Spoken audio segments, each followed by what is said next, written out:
নমস্কার, মিতার আদুরে রান্নাঘরে সকলকে জানাই সুস্বাগতম।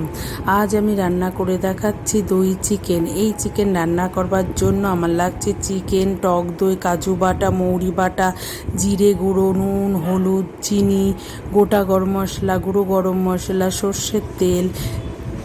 প্রথমে আমি মাংসগুলো নিয়ে তাতে আদা বাটা, রসুন বাটা, লঙ্কা বাটা, টক দই ও নুন, হলুদ, সর্ষের তেল দিয়ে ভালো করে মেখে 1 ঘন্টা রেখে দিলাম। তারপর গ্যাস ওভেন জ্বালিয়ে তাতে কড়াই বসিয়ে সর্ষের তেল গরম করে তেজপাতা, গোটা গরম মশলা, পেঁয়াজ কুচি দিয়ে ভালো করে ভেজে নিলাম।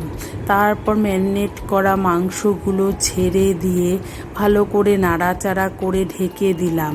কিছুক্ষণ পরে ঢাকনা খুলে তাতে মৌরি বাটা, লঙ্কা গুঁড়ো দিয়ে নেড়ে জিরে গুঁড়ো দিয়ে ভালো করে কষিয়ে আবার ঢেকে দিলাম।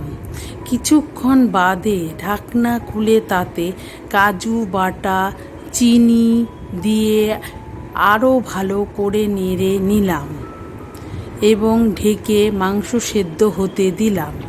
মাংস সেদ্ধ হয়ে যাবার পর গুঁড়ো গরম মশলা, চেরা কাঁচা লঙ্কা, ঘি দিয়ে ভালোভাবে নেড়ে চেড়ে নামিয়ে নিলাম।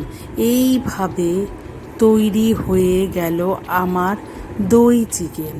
আপনাদের যদি আমার ভিডিওটি ভালো লাগে তবে আমার ভিডিওটি লাইক, শেয়ার, কমেন্ট করবেন এবং আমার চ্যানেলটিকে সাবস্ক্রাইব করবেন। আজ তবে আসি, আবার আসবো নতুন একটি রান্না নিয়ে। Thank you.